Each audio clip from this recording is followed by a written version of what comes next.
Hello there. Nice little exciting morning for me today because I have two kind of major passions, food and cinema. There is a thing called food cinema. If you sort of Google it, if you check it out, there are plenty of things. Big Night, Babette's Feast, films that use food and chefery for whatever metaphorical purpose. There's all sorts of very famous food scenes. Monty Python and the Meaning of Life. They're not all nice food scenes. One of my favourite ones actually is the Ipress file. Doo-doo. Michael Caine, Harry Palmer. And it's quite an important one as well. It was the antithesis of the Bond series. It came out in about 1965. It was based on a Len Deighton book.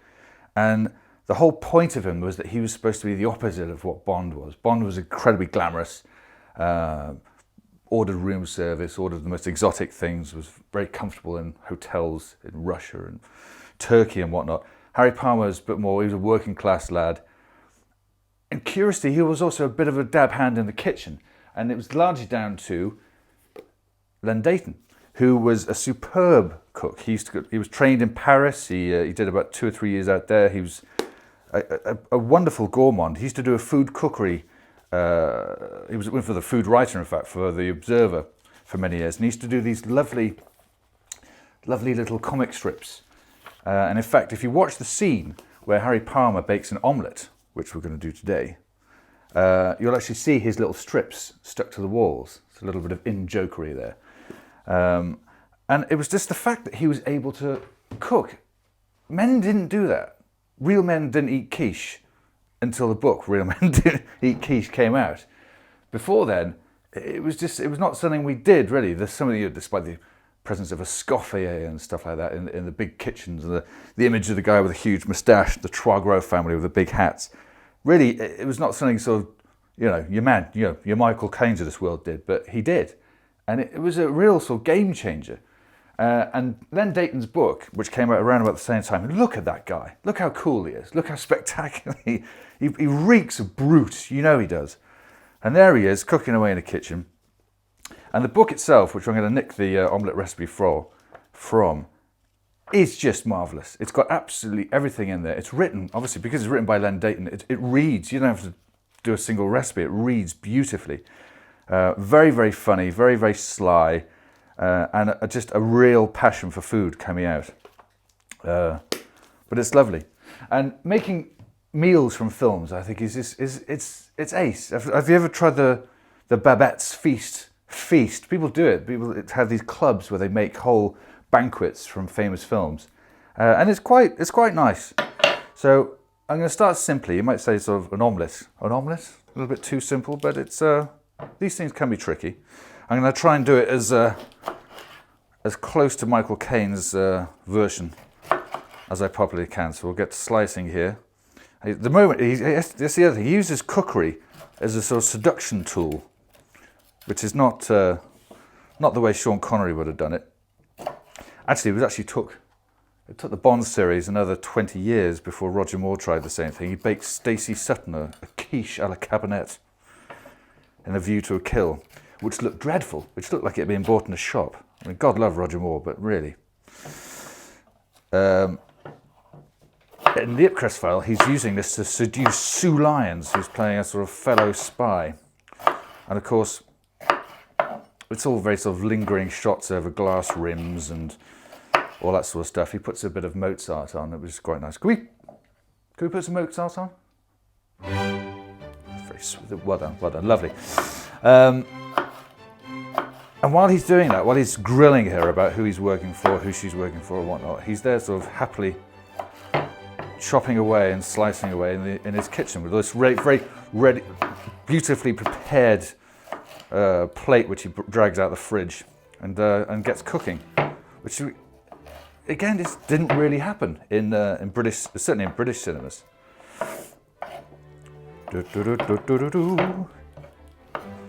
And I think I'll slightly more finely chop those.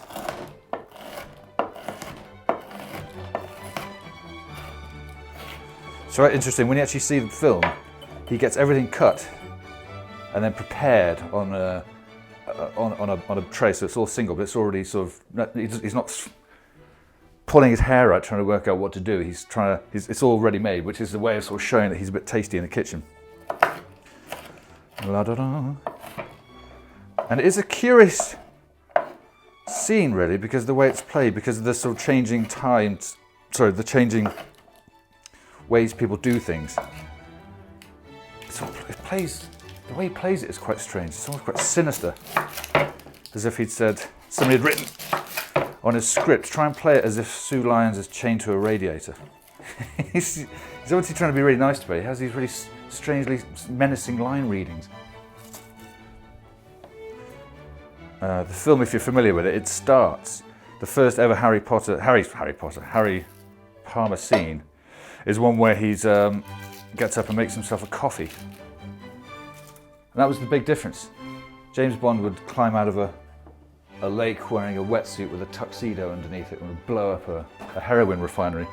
Harry Palmer made a coffee with one of these. With an actual one of these. Look at this. Still works. Still works. That's about a 1973 one. There's this whole lovely ritual of going around, padding around his kitchen, getting the coffee beans, grinding them, filling the cafetiere and everything. It's just lovely, sort of almost like a Japanese tea making ritual, but it sort of shows that this is a guy who takes his food seriously. And then later on he gets grilled by his superior officer in a supermarket, which nobody had ever seen at that point.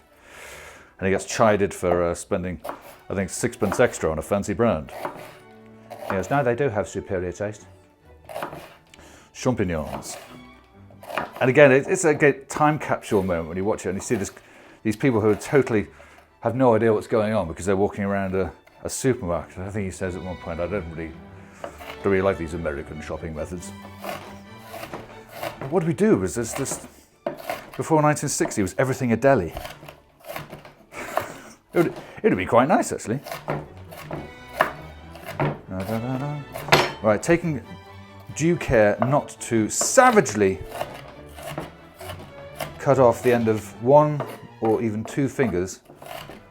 Chop these fairly fine, I think, because they're all going to get fried up.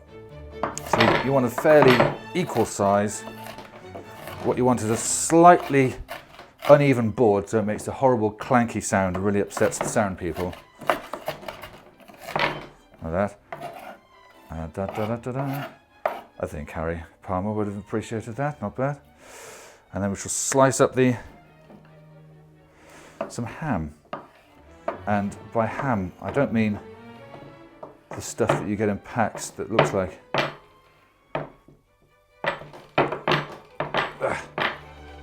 I don't even know what it looks like. There's no point of reference, but it's clearly about 90% water. There's a warning on the sign saying, may contain ham. No, get the good stuff. That, I think, is how Mr. Palmer would have got slicing and preparing. Hopefully Mr. Dayton will approve. The next thing to do, and this is very, very important, you have to crack the eggs and you have to do them with one hand. This is a real sort of, how on earth do you do it? In fact, when you watch the film, apparently, the shots of Harry Palmer's hands doing all the cooking were actually Len Dayton's, because Michael Caine apparently couldn't work out how to do this with two hands. Now, can I?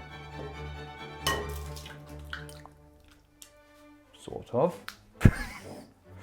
Hang on, let's go left.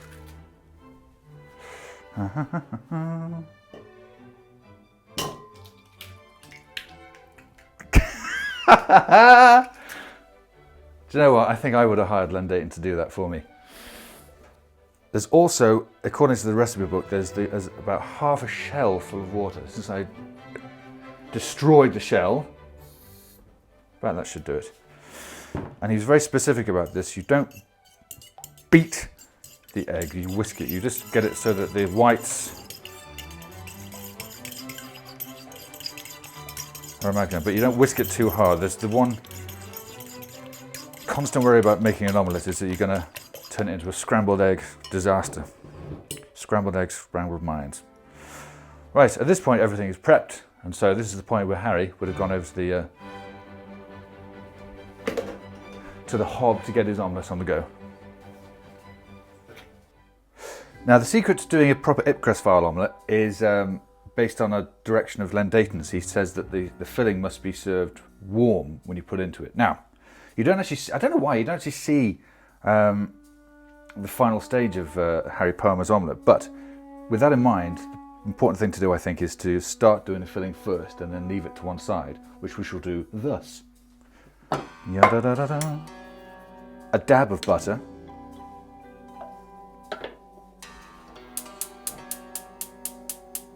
Excellent. And now some challenging time filling while this melts.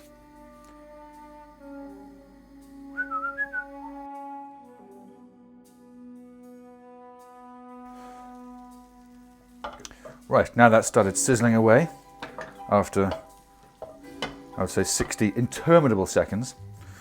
We can use the tried and trusted way that he's got everything set up on the tray to get it all in. And by all, I think I'll probably leave the ham off a little bit, because the onions and the peppers will take this a little bit longer to do. And the ham, you don't really want it to brown, you just want it to sort of heat through. Plenty of seasoning at this point.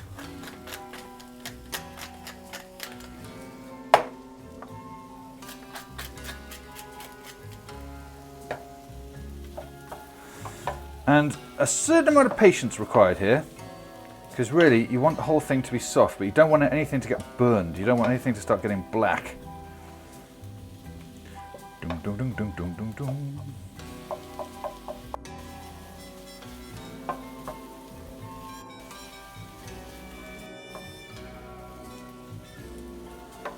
So you have to wait there just for a little bit.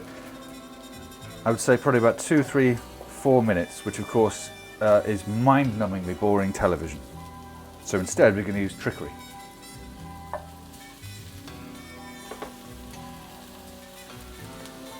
And now, with everything taking on a nice kind of iridescent shine, the onion's starting to go just that little bit more see-through without having taken on any sort of any brown. This, I think, would be a good time to ham it up. If you'll pardon the expression.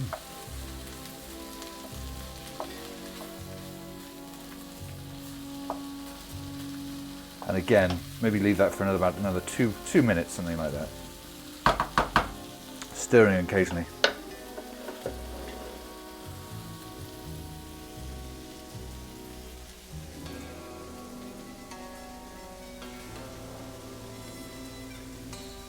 I'm going to tip this into a separate bowl, and crucially, we're not going to wash the pan.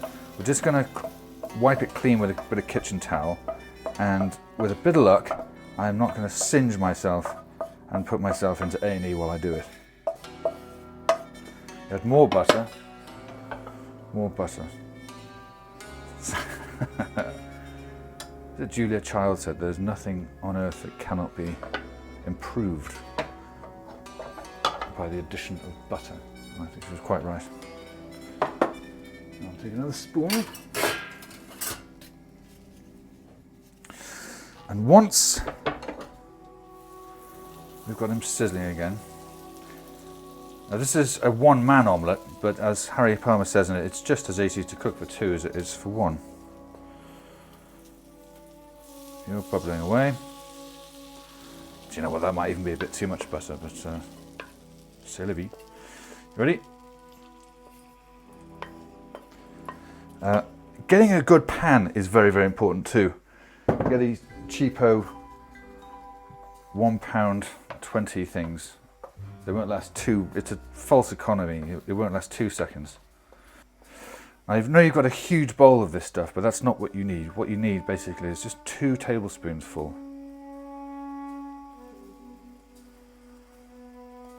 Something like that. Or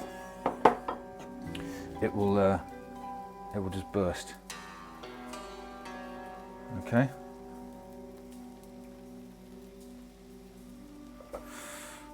The rest you can just serve as a sort of side garnish. Now, can this be done?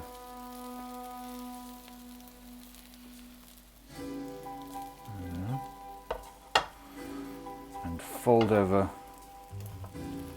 Monsieur and the edge.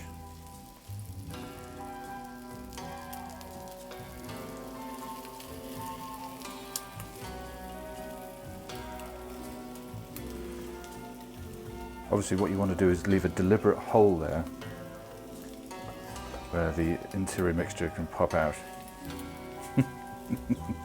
What a klutz. And there you are. Now, here's the interesting part.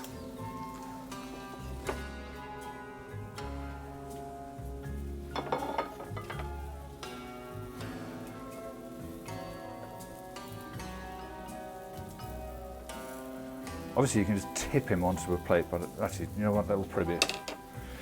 Right, now you simply tip him onto a plate, and if you can flip him up at the same time,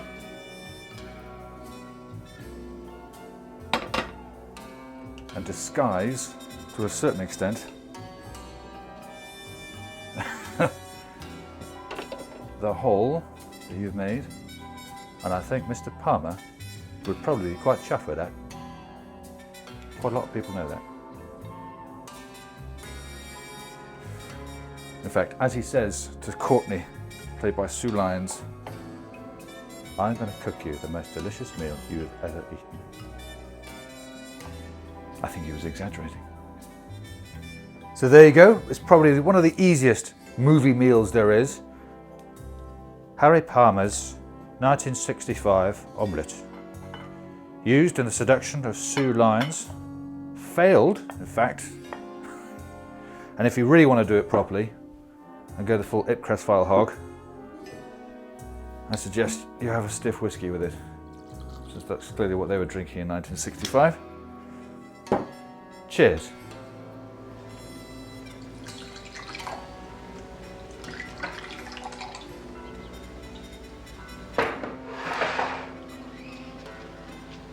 Thank you.